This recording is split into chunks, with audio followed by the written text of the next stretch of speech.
We're back. Now, Yeshayahu chapter 8, verse 6, it says, inasmuch as these people refuse the waters of Shiloah, that flow softly and rejoice in Red Sin, in Rapha'Yah songs. Now, therefore, you see Yahweh brings up over the waters of the river, strong and mighty. The kings of Ashur and all his team, he shall come up all over the channels and go up all over the banks. What are we talking about here? That here in this part of the Jerusalem, that was what is called the living waters. The waters that were coming up from what is called the Shiloah. It was flowing waters. I mean, this is something that every Hebrew knew about these streams that they were coming from underneath. It was something that they knew. But they took upon themselves to completely disregard what they had right in front of them, which is a blessing. And this is what it comes upon them. Let's look at the other verses, please. Chapter 42, verse 1 of Yeshayahu or Isaiah. See my servant who I uphold, my chosen one, my being has been delighted in. I have put my spirit upon him. He brings forth right rulings to the nations. Who are we talking about here? Mashiach again, his humble servant. Verse 2, he does not cry out, nor he lift up his voice, nor causes his voice to be heard in the streets. A crushed reed he does not break, in his smoking flax he does not quench. He brings forth a right ruling according to the truth. He does not become weak or crushed until he has established his right ruling in the earth. In the coastlines wait for his Torah. Who are we talking about here? The end of times. I mean, when the first century, when they took this part of the verse where it was fulfilled, we come to the very end of that, chapter 3 and 4, which is the very end when Mashiach will return again. But we are looking at the end of times where all these things are taking place one at a time. As I mentioned before, these are plans of redemption of mankind, especially for Yisra'il. Chapter 42, verse 5.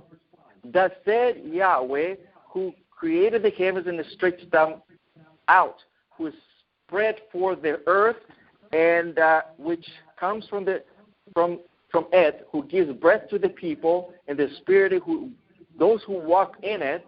I, Yahweh, have called you in righteousness.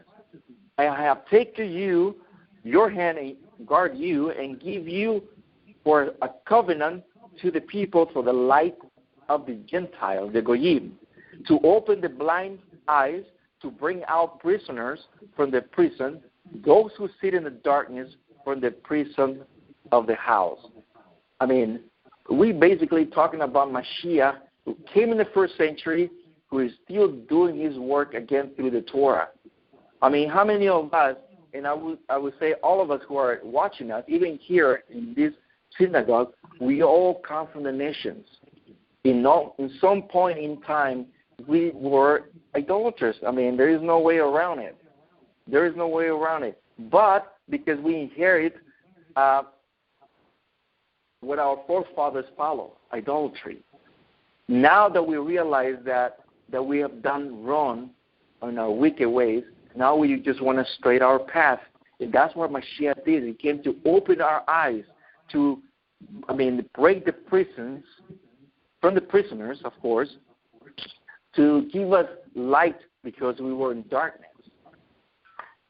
Now let's go into Yirmiyahu or Jeremiah 2:8. And we're coming to the very end. I mean, we're coming soon. I'm just giving you an idea how these festivals are so important. It's nothing light about these festivals. Each one of them are very important. And I want you to see that because they are coming, they're just at the door. 2:8, the priest did not say, where is Yahweh? And those who handle the Torah did not know me. And the shepherds turned against me, and the prophets prophesied by Baal. By who was it? Baal. What is it? translated to? Lord. With a lot of the Gentiles, the nations, the Goyim, call them Lord, Lord. That's what it means. That's what they prophesy. They prophesy by Baal. I mean, there's nothing new today. I mean, if Yahudah, our brothers, did in Baal, much more today. Therefore, verse 9, I still contend with you, declares Yahweh, and with your children's children I contend, for pass beyond the isles of Kittim, see I send the Kedah, and observe well, and see if there has been any like this. That means the judgments that come upon. Why? Because they do the wicked ways when they literally have the Torah within them. Now, Jeremiah 2:11, has the nation changed its idols or demons, which are not? Has the nations changed its demons, which are not mighty ones? But my people have changed my esteem for what has not profit. Be amazed, O heavens, at this, and be frightened. Be utterly dried up, declares Yahweh. For my people have done two evil things. They have forsaken me, the fountain of living waters. What is the living waters? The Torah. Remember that the living waters back in those days was Shiloah, the pool of Shiloah? Here it says, Yahweh, they have forsaken me, the waters of living, the fountains of living water, and who are for themselves cisterns, cracked cisterns, which do not hold water. That's to the extreme how they went. They went to idolatry when one stumbling one thing upon another, and that's how they became, in the exile in Babylon, our forefathers in the north, they came, cast into the nations. We see all over the prophets that how they stumble, how they trample into the Torah, and we see it with idolatry, with demon worship, something that the Creator said not to do. Yeshayahu 12, we're coming soon. I'm just giving you a little, taste how bad was it, how good they have it, and we'll see it a little bit more. Just give you these verses so you can have an idea. And 12:3 of Yeshayahu, and she draw water with joy from the fountains of deliverance. And in that day shall say, praise Yahweh, call upon his name, make known his deeds among the people, make mention that his name is exalted. We see in here that this is the great deliverance. These days are the days that we are shouting with joy, because we know that these days are not of, we shouldn't be sad. We should be happy that we are, the Creator is opening our eyes, that he is giving us the fountain, the living fountains of living waters, which is the Torah. And he says he is not, if you would like to, he says, you shall call or praise my name mention my name upon the nations. Now, Yochanan, or the book of John 9:5, while I am in the world, I am the light of the world, Mashiach said. Having said this, he spat on the ground and made clay with the saliva. And these are a lot of meaning. And applied the clay to the eyes of the blind man. And he said to him, go, wash in the pool of Shiloah, which means sent. So he went and washed and came to see. You see that? Mashiach did this. Mashiach said to him, go, I'm going to do this. I'm going to go ahead and rub your with saliva, with the clay, and I will heal you up, but you need to do the rest. You need to go wash. You need to go wash in the Shiloah. You need to go wash there. You need to go there and wash, because it's very important for you to do that. Now, we're seeing a very clear picture of all of us. In some point of time, we were so blind in the Torah. Now Mashiach said, now he's coming to wash us, And the only way that we can do that, I mean, of course, is through the Mashiach's blood. But when we do the Teshuvah, is when we do what is called the Tevilah, when we literally immerse. What the nations call it baptism, in the Hebrew mind is we immerse. We immerse in the fetus position. It's very important. I mean, you guys remember in the Hebrew scriptures where a king asked these Yahudim how many times he needed to, so he can do teshuvah, repentance. And he says, well, you need to do that 7 times in this river. And he didn't even ask him twice. He just went in there and, I mean, he did tevilah. He immersed 7 times. It is very important, I mean, not to ignore these things, because it's part of what is called the learning of the Torah, the process of learning Torah. Now, Yishayahu, or Isaiah 55:1, "Oh, everyone who thirsts, come to the waters, and who have no silver, come and buy and eat. Come buy wine, milk without silver and without a price." Why do you have to wait out the silver, and why is what is not bread in your labor for what is not satisfied? Listen to me, and eat what is good, and let your being delight itself in fatness. Incline your ear and come to me. Hear, so that your beings live, and let me make an everlasting covenant with you. That's what Abba Kadosh wants to do with us. He wants to do the same covenant that he did with our forefathers. He's doing it with the same thing again with us. Exactly what the book of Jeremiah, or Jeremiah chapter 31 says, that he's renewing the covenant again, because there was nothing wrong with the covenant. In trustworthy kindness of Yahweh. See, I have given you a witness to the people, a leader and a commander for the people. Now, we're almost there. Chapter 55, verse 5. See, a nation you did not know it should come, a nation that does not know to run to you, because Yahweh, your creator, in a set apart of Yisra'il, he has adorned you. Seek Yahweh while he is found. Call upon him while he is near. Let the Rasha in Hebrew means the wicked, forsake his ways, and there are righteous men his thoughts. Let him do what is called in Hebrew return, teshuvah, to Yahweh, who has compassion on him, and to our Creator for his pardon much. In other words, the Creator is awaiting for us, awaiting to do teshuvah, to turn around.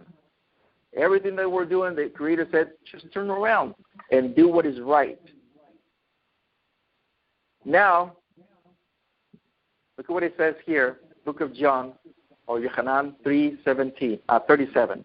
On the last day, the great day of festival, Yahushua stood and cried out, saying, if anyone thirsts, let him come to me. Let him who believes in me drink. As the Tanakh, or the scriptures said, out of his innermost shall flow rivers of living water. Why? Do you know, and we are just about to start in the theme of the Shemini Atzeret. Do you know that when you open the Torah, we open the Chronicles of Yahushua, when you open the prophets, when you open all the Hebrew scriptures, do you know that at least 1 hour of study the Torah? Do you know that? I mean, I'm just giving you verses from Mashiach chapter 5, verse 49 of Yohanan says, search the scriptures because you will see. Who are we going to see? We're going to see him in the Hebrew scriptures, and we will have Olam Haba, everlasting life. Now, do you know that in our brothers Yehudim, do you know that they said, okay, I'm just quoting what they said. They said that, you want to point at me here? They said that if we study Torah for at least 1 hour, it's like we are in the Olam Haba, in the everlasting life. It's like, that's what they said. exactly what Mashiach said. I mean, Mashiach said it before they did. So it's like we are in the Shabbat. Studying Torah, you know what? And I see it because I'm sure you guys have. When we study Torah, 1 hour is not even enough. It's like it was 5, 10, 15 minutes. It went fast. I mean, went fast, so fast. I mean, it's not even enough. Sometimes I go for 4 hours, and it's not even enough. It's because we delight in learning the Torah. Jeremiah 31:19. For after I turning back, I did teshuvah. I repented, and after I was instructed, I struck myself in my thigh, and I was ashamed and even humiliated, for I bore the reproach of my youth. Look at what it says here, and please pay attention to this because this applies to all of us, whatever is here and all of us who are watching us.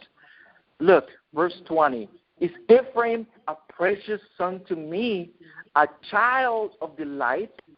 For though I spoke against him, I still remember him. That is why my affections were so deeply for him. I have great compassion for him, declares Yahweh. In other words, Yahweh loves us. That's why he wants us to do teshuvah, to repent. And when do we do teshuvah? When do we repent? In Yom Teruah, the days of teshuvah, Yom Teruah, the days of the blowing of the shofar, when the Creator said, whatever you were doing, leave it behind. You need to start it all over again. And after Yom Kippur or Yom HaKippur comes, where we deny completely ourselves, then right after that comes the rejoice. He says with delight. See that? The rejoice comes because the Creator is called upon us. It's not just Yehudah. It's not just our brothers. Look at what it says,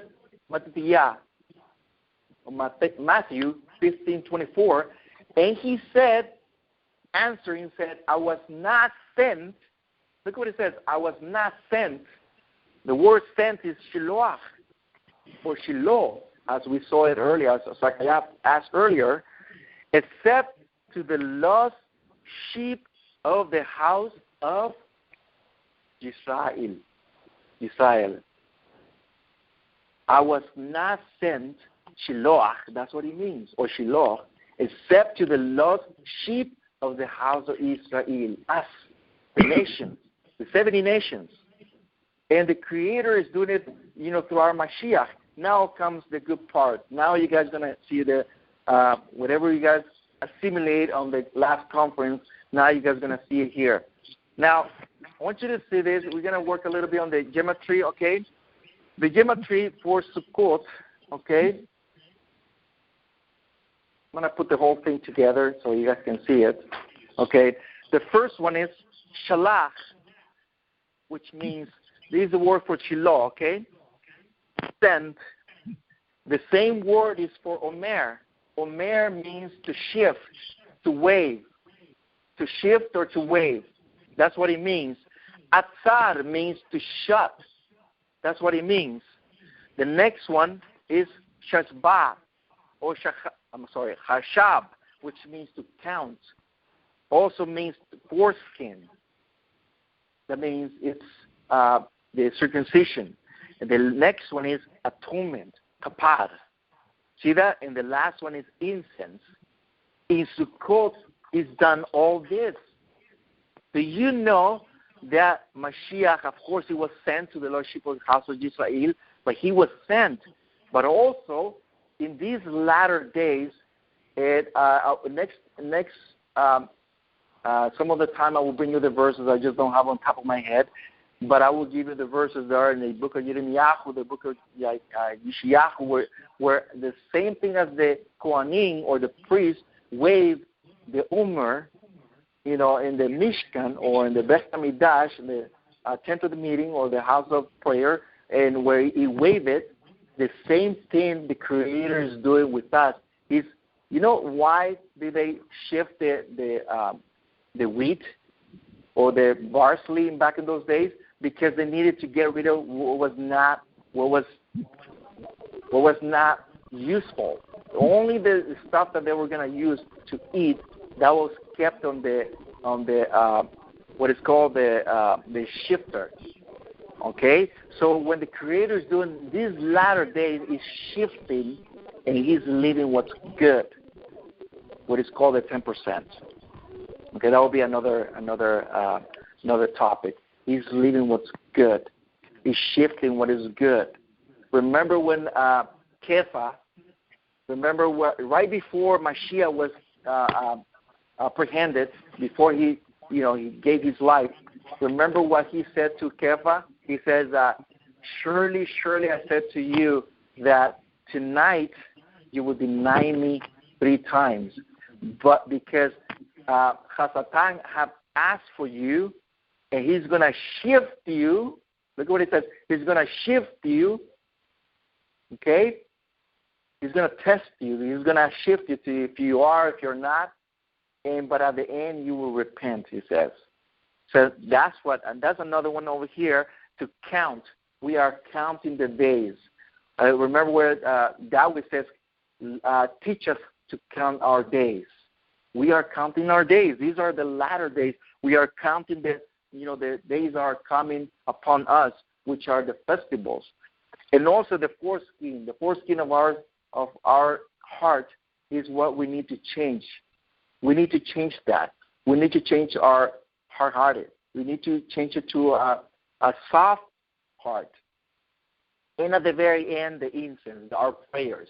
The prayers and the Hallel, the prayers, and when we sing, it goes along with it. When we do the Siddur, the prayer book, we do both.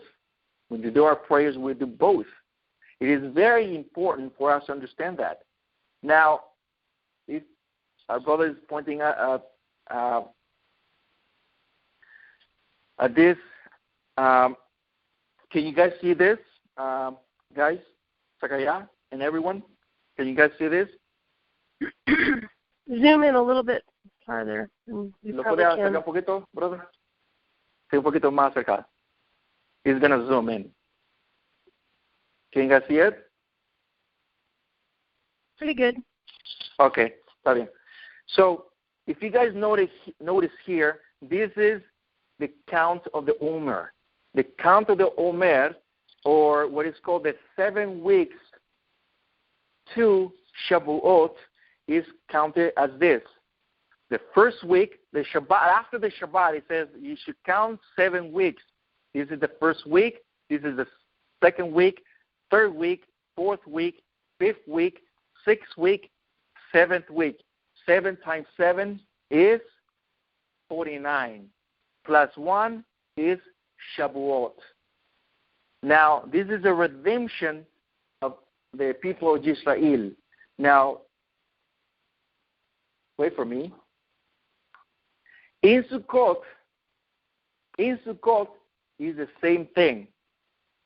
7 times 7 is 49. Plus 1 is 50.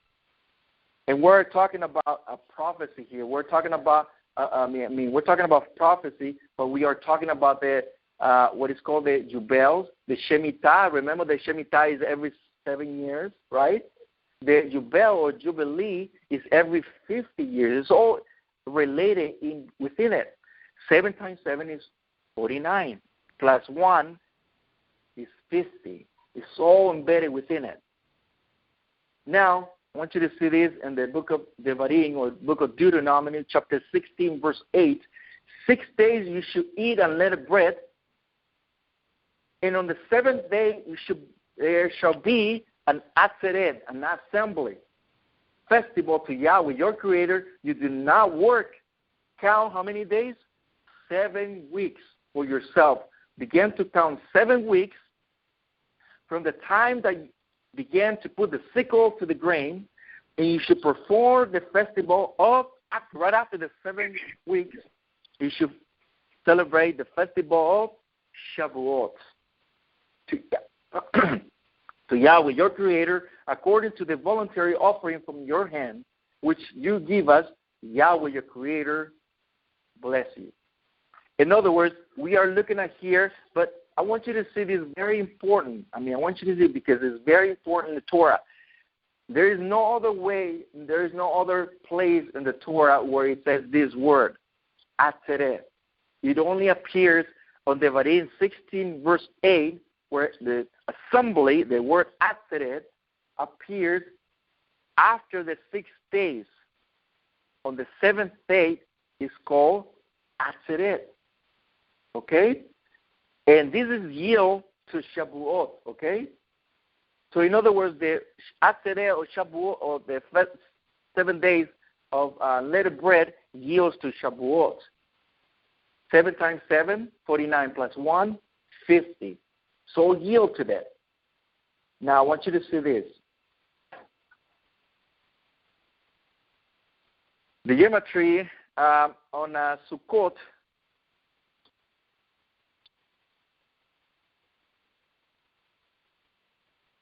okay, it means to the beginning. It means Ab, At means beginning, Ab, father, Achav, love, Shuv, to return, to do Teshuvah. Okay? In this Sukkot appears that, and it happens on those days. Okay? It happens on those days to do a new beginning. Now I want you to see this. The geometry of circumcision, it means, of course, foreskin, or la, the name, Shem, Yishab, dwell, Atzara, you see that? Solemn, or assembly. Assembly. Mashat, which is anoint, or Mashiach, it comes from the root of Mashiach. Neshot, which is brass. This word, the symbolism of brass is for judgment, okay? And we can work on that a little later. Qatar means incense.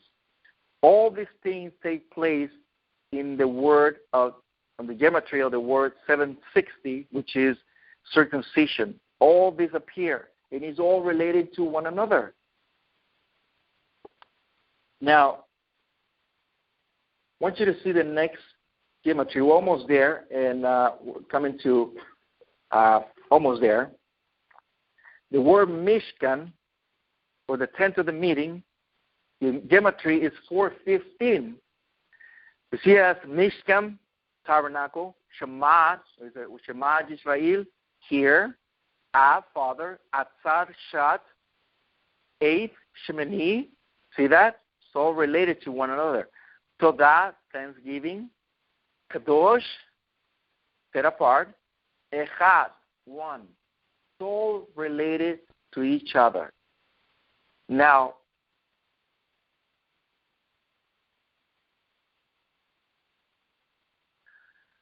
you probably were asking, what about the other festivals? Yeah, we are coming to that. This Abib festivals, or the spring festivals, are this. You see that over here on the left hand? Pesach takes place, the first festival on the Torah. After Pesach, the Torah says, how many days right after that?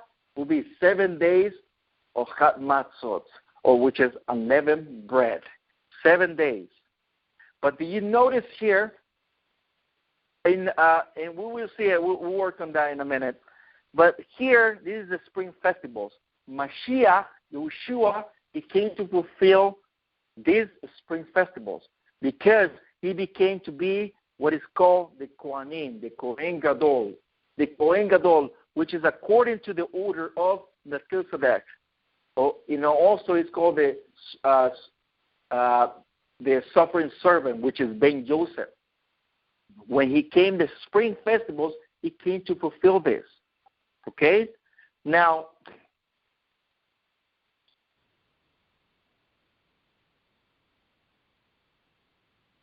see that in the fall festivals here. In the fall festivals, we see that here the 7 days of Shavuot, of Sukkot, 7 days of Sukkot, and then the last one is Shemini Atzeret. Here, the last one on the 7 days is called Hoshana Rabbah, which is the great salvation. Remember this, okay? Now, Mashiach, he will fulfill when he comes back, he will fulfill the 4 festivals. He will fulfill what is called the Melech HaMashiach, Melech HaMashiach, and also will fulfill what is called Ben David. Now, where do we find all this? I will give you the verse. Zechariah chapter 3 and also chapter 10 and chapter 8. Read it, please. Those are verses that you guys well known and that applies to Mashiach. One is the Kohanim, the priest, and the ones that fulfill when he came, the first century. Now he's coming again to fulfill as Melech HaMashiach, as a king. The first one is, I always ask our brothers here, what is the one of the reasons why the Kohanim or the priest, what is he supposed to do on the Mishkan or the tent of the meeting? What was his duty, in other words? Well, his duty was to redeem the people, be the mediator of the people. And that's what Mashiach came to be. He came to be the mediator for the people. Moshe was a mediator. Okay? Remember what the Torah says, that prophet unto you I will send? Moshe was the same. Mashiach was like the shadow of Moshe, but greater. Now we come to the 4 festivals. Now we come to see the Melech HaMashiach, the King Mashiach, will come to fulfill what is the foot of David as a king. Now my question is, what is the duties of a king? The duties of a king is to judge a kingdom, to judge. That was his duty. For a king, he's always had the Torah on the side, and he was to judge. That was it. To rule and to judge. Now we see the plan of redemption, and number 7, it symbolizes the process of purity of man, especially for Yisra'il. Especially for Yisra'il. But I want you to notice, before we go to the next one, I want you to notice this. Do you guys notice the difference between here and here? It's a little similarities over here. Here, Pesach is started backwards. You see that? 1 and then 7. At the very end is 7 and then 1. See that? Always has a beginning, always has an end. So there's always in between Mashiach. Now I want you to see this. The book of Leviticus 25 in the Torah, verse 10, or Wa'ikra, you should set the 50th year apart to proclaim release throughout the land and in all inhabitants. It is a jubilee for you. And each of you should return to his possession, and each of you return to his clan. Exactly what Mashiach will fulfill when he comes back again. When he returns, he will fulfill exactly what the Torah said. It will be a Yubel. It will be a Yubel where Mashiach will return to our possession, to our clan.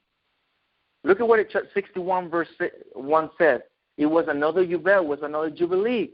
61 verse 1, it says, the Spirit of Master Yahweh is upon me, because Yahweh has anointed me to bring good news to the meek. He has sent me to bind up the brokenhearted, to proclaim release to the captives, and to open in the prisons of those who are bound. Look at what verse 2 says, to proclaim the acceptable year of Yahweh. When is the acceptable year? The year of Jubilee. Mashiach came in a Jubilee. He will come back again in a Jubilee. Jubilees are very important. Shemitah, 7 years are very important. Every 50 years are very important. And the day of vengeance, that's what it says, of our Creator, to comfort all who mourn, to appoint unto those who mourn in Zion, to give them embellishment for ashes, the oil of joy for mourning, the garments of praise for the spirit of heaviness, and it should be trees called trees of righteousness and planting of Yahweh to be adorned. You see that? this is going to come to be fulfilled when Mashiach returns. And whatever you're seeing happening today, we shouldn't be worried about it, to be honest with you, because, first of all, these things have to happen one way or other. I want you to see this, the acronym for PSRSCHB. It's one of the acronyms done on the fall festivals.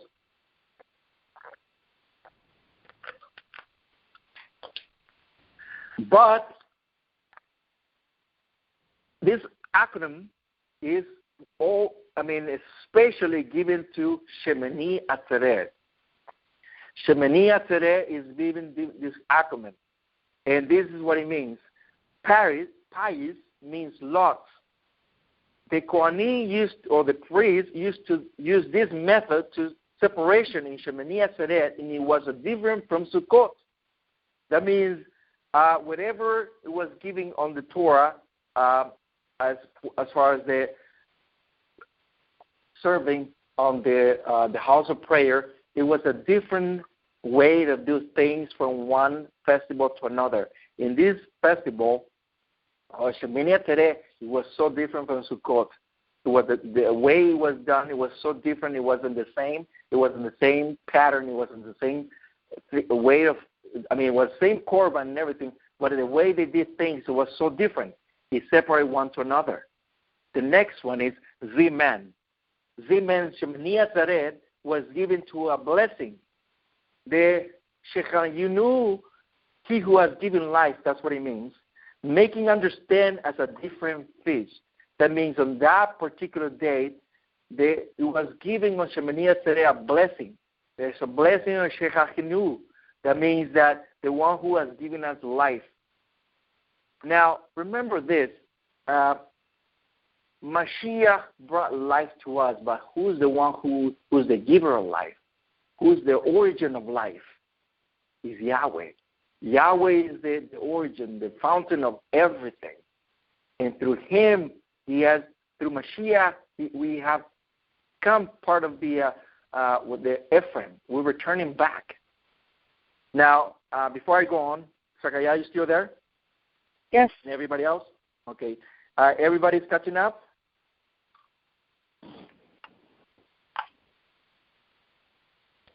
Is everybody catching up? I think everybody's still here. I haven't heard anybody hang up.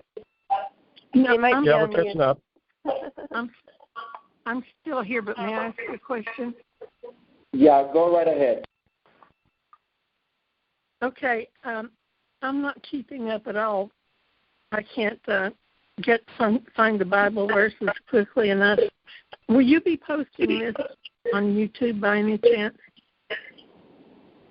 Yes, I will. We're recording this, and I will put that on YouTube. I will put it in our channel here, and also in Facebook. This is being recorded. Okay. Okay. And I can't get it on your channel. That's why I was asking. Yes, I will take care of it. We are recording as we speak, and this will be posted on Facebook and, as I said earlier, on YouTube. Okay. So, all right. Yes. Okay. So, thank you. Okay, you're welcome. Now let's continue before we get to the very end.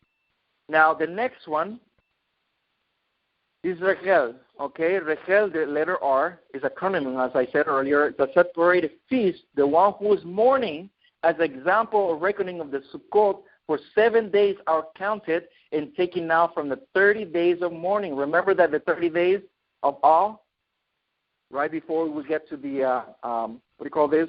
To Yom Teruah, there are 30 days that are counted, okay? But there are another days, which is the Teshuvah. But the 30 days of mourning, okay, this is very important, and I will explain a little later what is the 30 days and so forth. But I just do want to concentrate on Shemini Atzeret. The Shemini Atzeret is the same pattern. In the 7 days are taking out the Shemini Atzeret itself. In other words, there are 7 days, but out of the 7 days, Shemini Atzeret is taken out from those 7 days. That means it is not included on the 7 days. It's separated festival. Now the next one is for Korban, the K. The Korban of sacrifice symbolizes in the Shemini Atzeret, he has his own Korban or sacrifice, an ox. According to the Midrash, or the Jewish writings, but of course in the Torah too, I can give you the verses, Yahweh is intimately associated with Yisra'il only, in contrast with Sukkot, that is considered speaking to the nations or 70 oxes. And the Torah speaks about that. This is not taken out of the hat. This is the Torah says that in the day of the Shemini Atzeret, it was only one sacrifice given. On the festival of Sukkot, it was 70 sacrifices. Do you know, and this has come as a surprise a while back, that our brothers, the Jews, they always have this thing about their nations and the Gentiles, but in their own writings, it speak about the reason why the Creator gave 70 sacrifices in the especially on the festival of Sukkot is to understand that is for the 70 nations around the world. I mean, it's all the scattered nations. But there is a reason right behind it. There is a good reason. Let me ask all of you whoever are here, whoever is watching us through the internet and also the conference. Where is the people of Israel today? Where are they? We're scattered. It's scattered. And do you want to prove? Let's prove. Okay, I want you to go with me to the book of Devarim or the book of Deuteronomy, chapter 30. Read the whole chapter. I will encourage you to read the whole chapter in the Torah. In the Torah it says, where Yahweh, your Creator, has scattered you, and this is a prophecy, okay, because it hasn't fulfilled yet.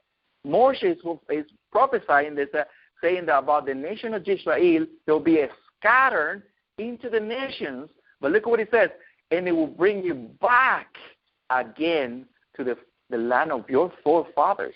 Now, let me ask you a question. How many of us know that the Creator knows the future, the past, and the present? How many of us? All of us. All of us know that the Creator is outside our time, and it doesn't apply to Him. He's outside our time, and it doesn't really apply to Him. So He can go anywhere. He knows that the people of Israel was going to be scattered around the world in the future. That's one of the reasons why Yahweh says in the book of Shemot, Leviticus, that in the day of Sukkot, the 70 sacrifice was going to be given, already yielding to the 70 nations, but also automatically to the people of Israel, especially the house of Israel, us. Now, why is it so different, these 70 Korbans on Sukkot, to the one that is only given on Shemini Atzeret, which is the 8th day, the last festival? Why? Because in the very end, already Mashiach already gathered all of us. We're not scattered anymore. We're going to be, as Yahweh is Echad, we are going to be Echad. Yahudah, our brothers, and us. He's going to bring us back. According to Yeshayahu chapter 11, read it, please. Read it. He says that Ephraim is not going to envy Yahudah. Yahudah is not going to mistreat Ephraim. Mashiach is going to bring him back again. It's fulfilling. It will be fulfilled to the letter. Now let's go to the last Kanimon. Shir, which is this one, CH. A melody, which Shir means a song. A melody, the meaning of the Hallel, which the Levim sang on Shemini Atzeret was different from the feast of the Sukkot. That means on this festival of Shemini, it was sung a special song. And I will bring it right now, very next. Last one, Beracha. Beracha means the blessing. The meaning of the name that in this festival in Musaf, or the blessing of the meals, others said that it was the blessing of the Melech, the blessing of the king. The king actually gave a blessing on that special day. We will see the verses.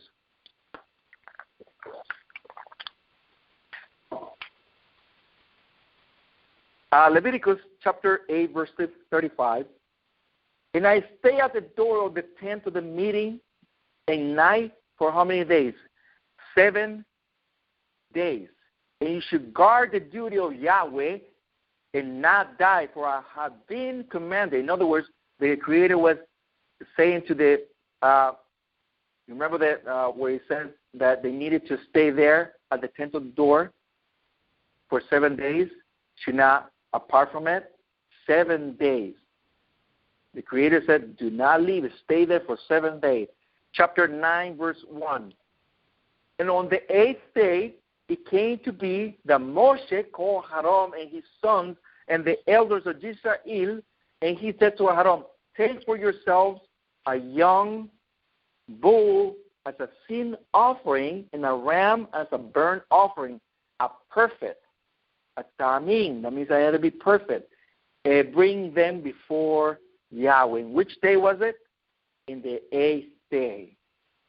It's very important. And actually, today's parasha is Shemini. Do you believe that? Coincidence doesn't really come as a surprise. It's not even a kosher word, by the way. Okay. Now, Ezekiel 20, verse 40. For I set apart mountain on the mountain of height of Yisra'il, declares Yahweh.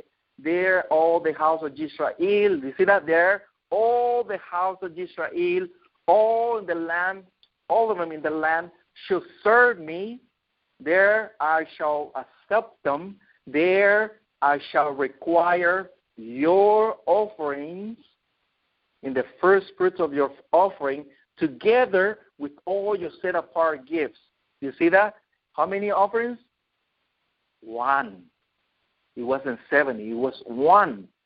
Why? Because now the Creator said, now that you're all together, now it's only going to be 1 offering.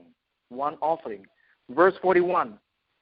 As a sweet fragrance, I shall accept you when I bring you out of the peoples. I shall gather you out of the lands where you have been scattered. Do you see that? And I shall be a set apart in you before that, Goyim, the Gentiles, the nations. The nations. You see that? It's coming to be fulfilled. It's coming. It's coming. I mean, it's fulfilling to our very, very eyes, but it's slowly but surely. But these things are taking place. We're almost done, though. But I want to show you this. Seriously, this verse is amazing verse. Joel or Joel 2:22. Do not fear, you beasts of the field, for the pastures of the wilderness shall spring forth, and the tree shall bear its fruit, the fig tree and the wine shall yield their strength, and your children of Zion be glad and rejoice in Yahweh your Creator. Look at what it says. For he shall give you the teacher of righteousness, cause you the rain to come down before you, the former rain and the latter rain as before. Now, I want you to see this. I know that it says in other versions. I want you to check it out. Please don't believe what I said. I want you to do research. Okay? Look at what it says there. The children, now we're going to go ahead and put it together, okay? Because this is very important. Please write it down. I know we are recording, but write it down so you can do research. He says, and your children of Zion, be glad and rejoice on your Creator, Yahweh, for he shall give you the rain to come down for you. Look what it says. The former rain, let's look over here. The former rain in over here in Malkoch means the former rain, or the The former rain is over here in this Lakash. Okay, little by little we are going each one of the words. It means Lakash. H3953 means to gather or fall, the season of fall, or the after crop or gather. Now, justice, okay, is over here, which is tzedakah. Tzedakah means righteousness or righteous or justice, okay? And the latter rain over here is the spring, okay? And we know that is take around springtime, the latter rain, okay? And but the first rain, it's on Lakash, the previous one. Now, I want you to see this. It's not in your scriptures, okay? It's not in your scriptures, but I want you to see that justice is not in your scriptures. It's translated something else. And I want you to do research and you'll find out. Let's look at what it says, the whole thing. If we put it all together, it means this. The teacher of tzedakah, of justice, will come to gather when? In which season? In fall. See that? It's a prophecy. The teacher of tzedakah, of justice or righteousness, will come to gather when? In fall.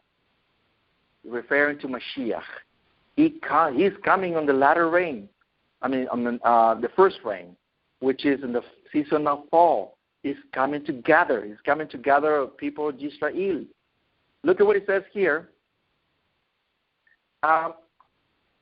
Real quick, we're not going to read the whole thing, but in the Beracha of Shalomo, the blessing of Shalomo on the Shemini Atzeret, it was in the 1 of Kings 154. 154, he stood and he was praying, and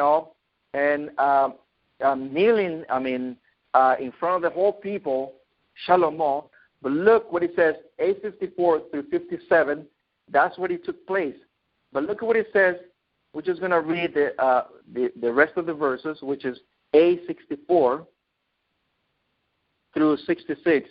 On that day, the king set apart the middle of the courtyard. It was in front of the house of Yahweh, where there has been burnt offering, okay, and the grain offering and the fat of the peace offering, because the bronze altar of Mizbeach that was before Yahweh was too small to contain the burnt offering.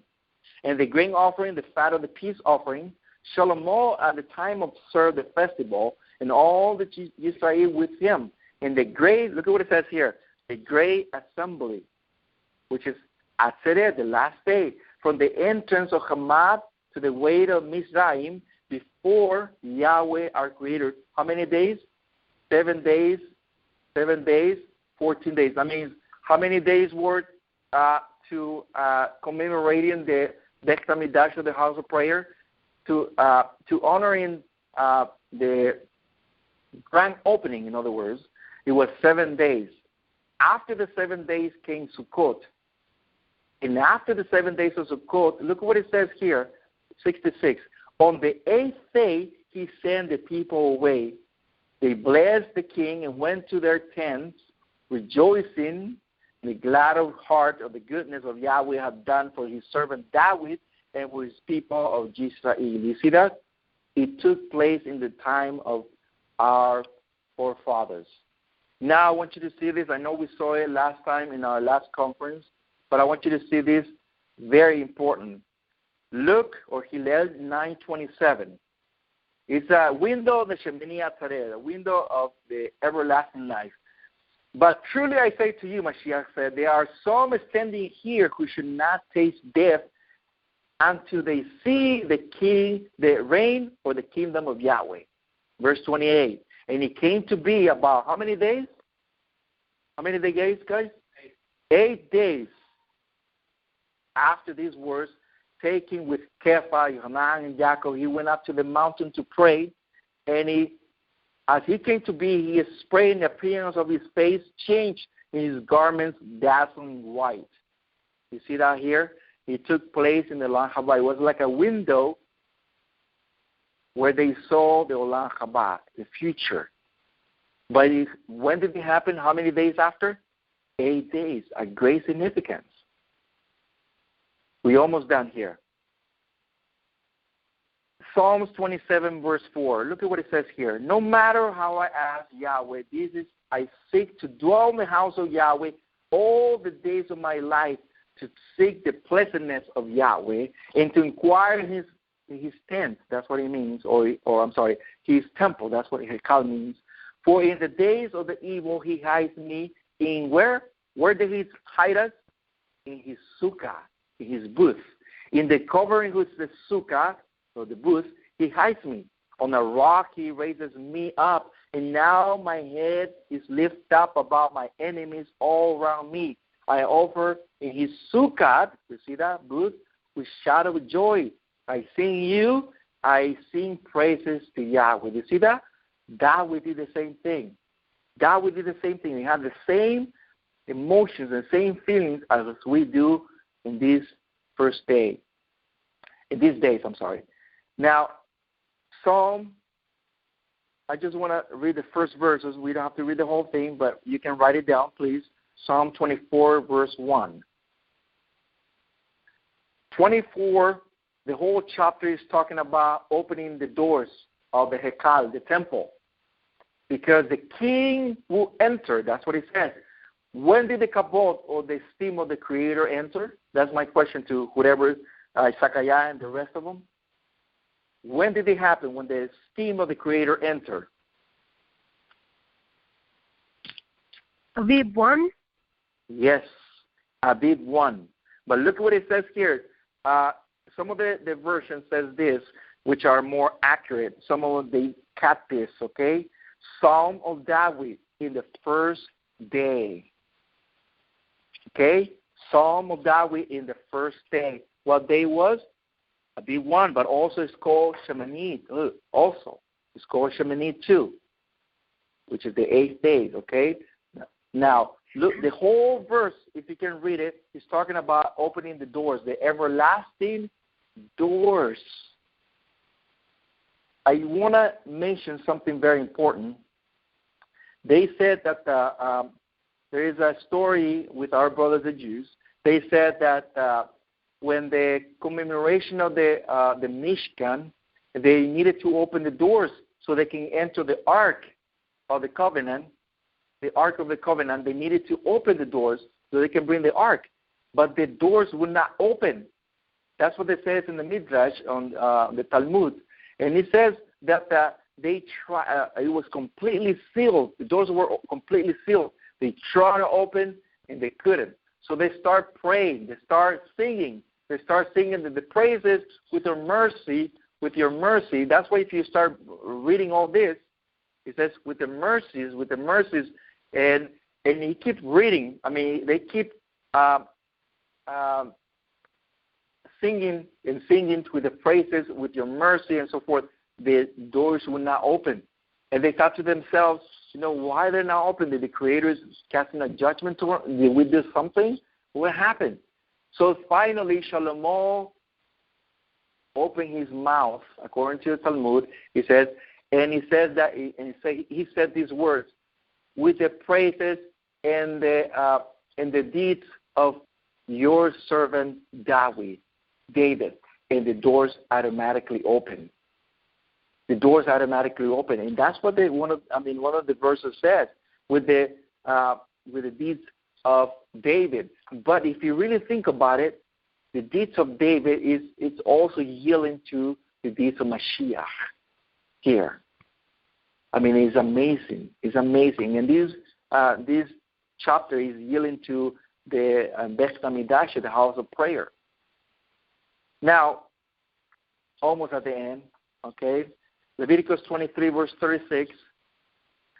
We read it earlier. For 7 days you should bring an offering made by fire to Yahweh. And the 8th day it should be a set-apart gathering for you. You should bring an offering made by fire to Yahweh.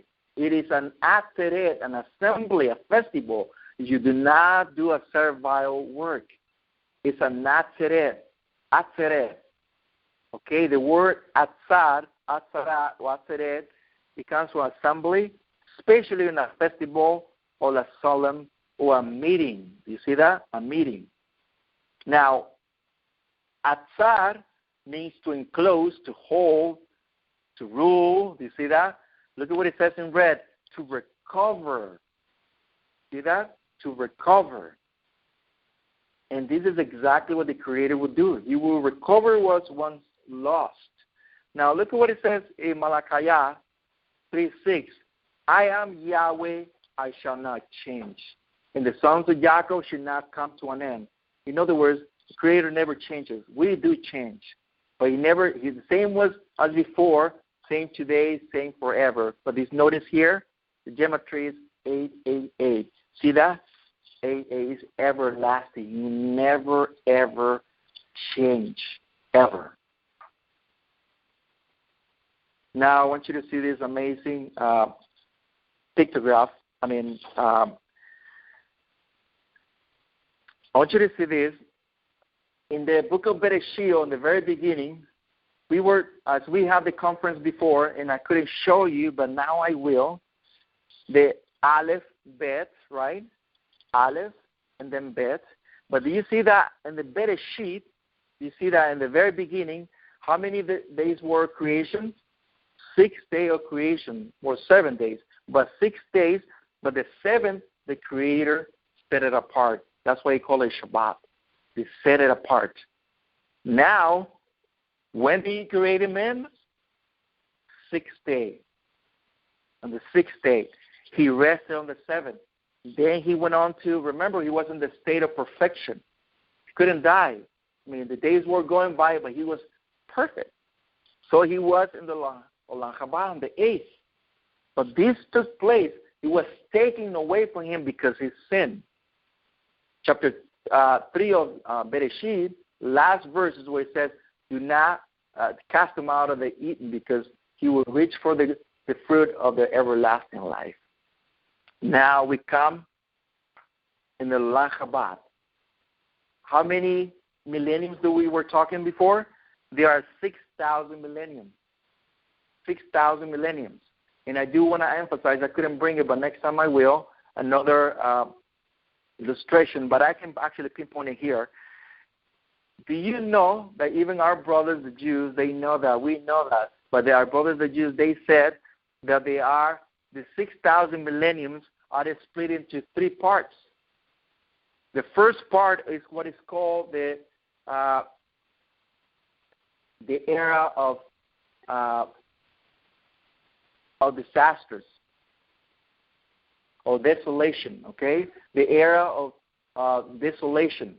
What is from here, from millennium 1 to 2, okay? Millennium 1 to 2. That means from the from the time of Adam all the way to Abraham, okay? That was the time of desolation. From 3 to 4, it was the time of Torah. Yemei Torah, that's what it's called, the Yemei Torah. That means the time or the era of Torah. That was from Moses all the way to the 4th millennium. We come to the 4th millennium, and that's when Mashiach comes. And how many days more, or millenniums? 2 more. From 4 to 6, that's what is called the Messianic era. The Messianic era, and that's what we're living right now, the Messianic era. It's just about to close. When this one closes, then we enter into the millennium when Mashiach comes. At the very end of the 6th day, Mashiach comes. According to Revelation in Yeshayahu, it says 1,000 years from Mashiach will reign in His kingdom. After Revelation, chapter 20, 21, 22, it says that the books will be open, remember? And the wicked will be cast out into the lake of fire, will be judged. And after the judgment, then will come, according to 1 Corinthians chapter 15, it says that his son will give back whatever he was given to him in the very beginning.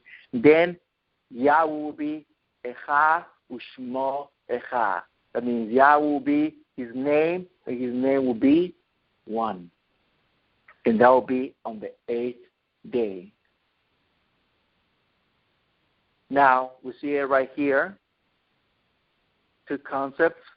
And this is what is called, what we brought earlier, the Olam Shabbat, okay?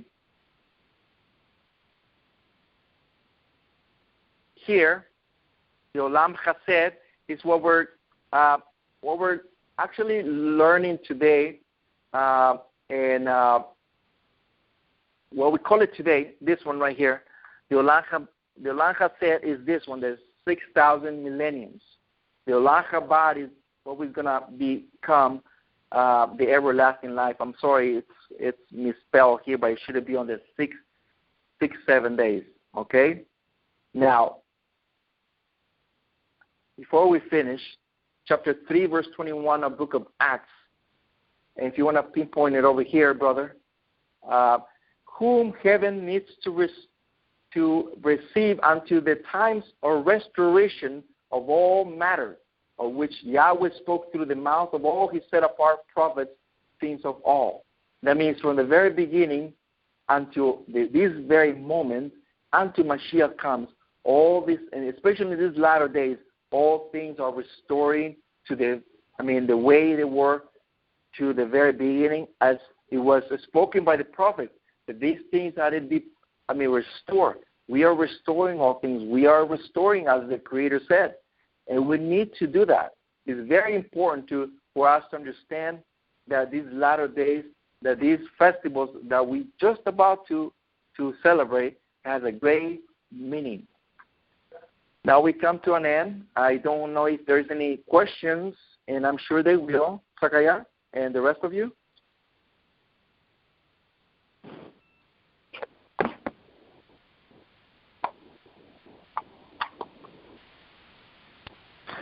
Rapha'Yah? I'm here. I'm just taking everything in. I'm going to yield to see if anybody else has any questions.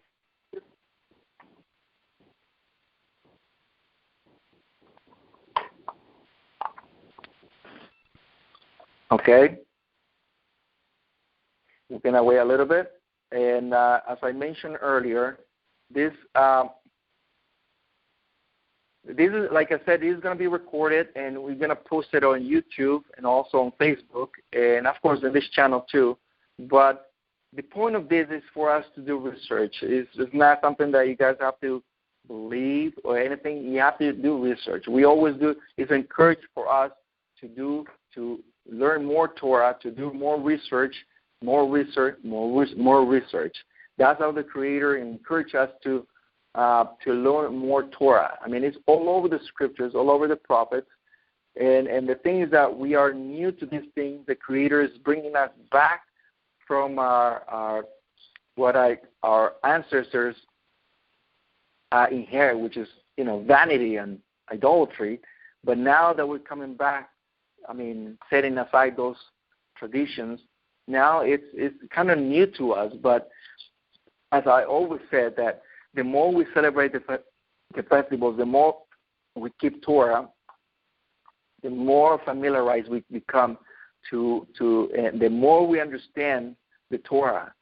It's in the very beginning, it might sound strange that these things are, from that we never heard of, but it's been there. And now that it's been revealed in these latter days, it's a great, I would say it's a great blessing for us, because it's coming to an end. It's coming. Mashiach is coming very soon, and we should be glad that these things are happening as we speak. Rapha'Yah, do you have anything to say? How do you know what year it is? How do we know when it is the 7th year and the 50th year? Okay, that's a good question. The 50th, or I should say, before we go into that, as I mentioned before, the century, every generation, it's one century, 100 years. The year 5900 it was fulfilled in the time. Remember that these are not something that is just by pure coincidence. That doesn't exist. But in the Torah, the nation of Yisra'il became in 1948, right? 1948? Yeah, I mean, that's when the Bellflower Declaration occurred, yes. Okay. So 1948, we know that according to the Torah, we know that and according to the words of Mashiach, when you see the fig tree blossom, you know that the summer is near. That's what he says, right? Yes. Okay. Well, according to that, then he was speaking prophecy too. According to the prophets, we know that the latter days, or we should say the former reign. Remember what we saw earlier, that Mashiach had to come on the fall season to gather. You see that? And the book of Revelation says that he will send all the malachim, all the angels, to gather. See that? As a wine press with a sickle. You see that? To all the inhabitants of the world. I mean, it's all the children of Yisra'il, but at the same time, not only talking about us, but it's also talking about the wicked too. It's two separated groups there. But going back to the subject, in 1948 became the year 5900. Now, remember that every century is one generation, 100 years. 5900 in 1948, you add another, remember that it's every Jubel and also Shemitah. In 1948, add another 50 years, became 1998. In 1998, around that time, that's where Ephraim, the Hebrew roots, start booming. I mean, right now, comparing to 1998, it has blossomed a lot. It has blossomed a lot. And it wasn't the fulfillment, it was the beginning of the fulfillment of the book of Ezekiel, where the dry bones, remember they recover the flesh and joints and so forth, and he recovered the ruach, the spirit. And there he says the house of Yisra'il in that prophecy. So it's coming to be fulfilled. 1998, another 50 years, another jubilee, will be 2048. Now, 50 and 50 is 100. And another jubilee. Now, like as I said, I always encourage all of you to do research. Don't believe. I mean, it's a learning process on the Torah. And, I mean, we never claim to know it all. We just know very little. But we're learning as we walk. Every day is a learning process. And the little that we have, we love to share with all of you. And if we are wrong, of course, there is always a room for improvement to that. Mm-hmm. It just seems like we're a lot closer to the end than, to 2000. But yeah. I mean, how we determine that 1948 was 5900? That's what I'm wondering. Yeah, well, that's a good question. And the reason why we say that is because in the Maton Torah, in the giving of the Torah, I think it was 2048. I'm sorry, year 2048 BC. Okay? I think it was. I have to give you the exact date, but I know it was 48. So it always falls into that. I mean, it is something that is recorded. It's not something that was made up. It's something that is recorded, that the Maton Torah, or the giving of the Torah, was around that time.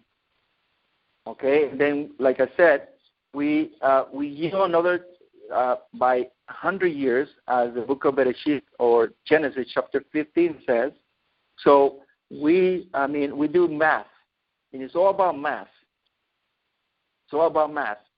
And we know that if it was fall in I think it was 1040. I have to give you the exact date, but we do have it though.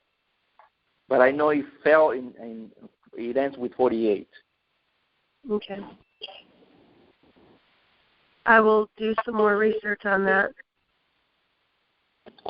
Yes, we must. Anybody else? Is anybody still on the line? Is Jim there or the other gentleman? I'm still here. I just don't have any questions right now. Go ahead.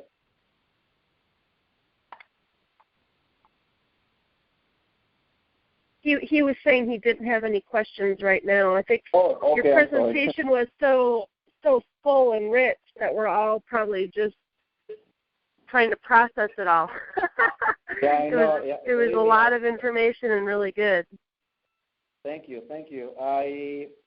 I'll bring a little bit. I wasn't going to bring the whole PowerPoint, and I know it's about 2 hours already.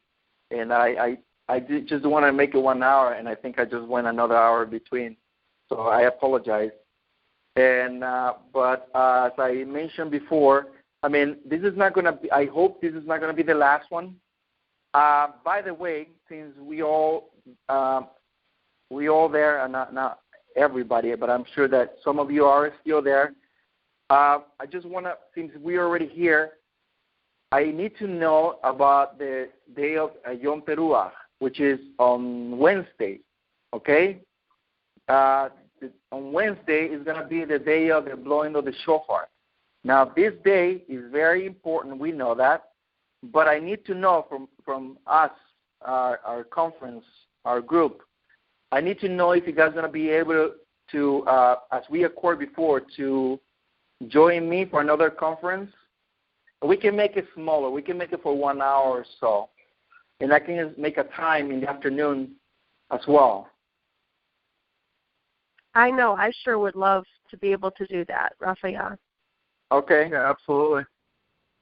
Okay. So, I'd let's like do it. to also. What's that? Go ahead, Cheryl. I'd like to have another one too. Hey, great. Okay, we'll do it on Yom Teruah, and I just need to find out the time. I think it's going to be at the same time, around 3 o'clock or so. So, and I will squeeze the time for sure. Creator willing, we'll make it around 3 o'clock. But I'll keep you updated. I'll inform Sakaya tomorrow or Monday for sure the exact time. But chances are we'll be around 3 o'clock. Okay, so we can make that happen, and it's going to be great. Yom Teruah. And I will encourage you, okay, that prior to that conference, I will send messages to Yisra'il so you can view in our channel the blowing of the shofar, okay? It's not just the conference, call a live meeting, but it's going to be, if you guys want to see how we do it, please stay tuned on Yom Teruah. We're going to start around 10 o'clock in the morning, but I will send messages what time exactly is going to be the blowing of the shofar, okay? So you guys can tune in and see how we do the blowing of the shofar, and it's going to be beautiful. It's an amazing day. As I said before, every festival has its theme, it has its message, it has its teaching. So I would encourage you to join before that, and then take a little recess and come back at 3, if it's possible at 3, I would think. And I'll keep you updated though. But as I mentioned before, please join us for the blowing of the shofar on that day, okay? And all the times that Rapha'Yah is mentioning is Pacific time. So I will identify the different time zones on the announcement as well. Yes, it will be a Pacific time, of course. and Sakaya is going to take care of the time zones, okay? Thank you, Sakaya. We will close with a prayer, okay? So please join me, and lo que están aquí, vamos a hacer una tefilá. We're going to do a prayer. Baruch atah Yahweh, Boreinu melech haolam, asher kedishanu v'mitzvotah, v'tzivanu noten chatocha. Blessed are you, Yahweh, King of the universe, who has given us and trusted us with your Torah. We ask you, Creator of heavens and earth, that this small portion of time that you have given us on this Shabbat that you have set apart since the beginning of creation, to not forget about us, to give us knowledge, wisdom, to make us understand your Torah, to make us understand the mind of Mashiach, which is the Hebrew mind, to start changing our Greco-Roman twisted mind that it has nothing but idolatry, and to start bringing us back to our Hebrew roots. We ask you, Father, to give us more knowledge and wisdom to set apart more and more, as the word in Hebrew is, make us kadoshim more and more. We ask all these favors in the Tzadikim of Yisra'il, especially in the Tzadikim of Tzadikim, Mashiach, Yeshua, Emet. All right, thank you for all of you who joined us today. And as I said, we will post this on YouTube. And thank you for everything. Thank you for joining us. Shabbat Shalom. Can I also add, if you have any questions, please post your questions on the Facebook page in our group if you come up with any after you study more, because we can continue the discussion within the Facebook page as well.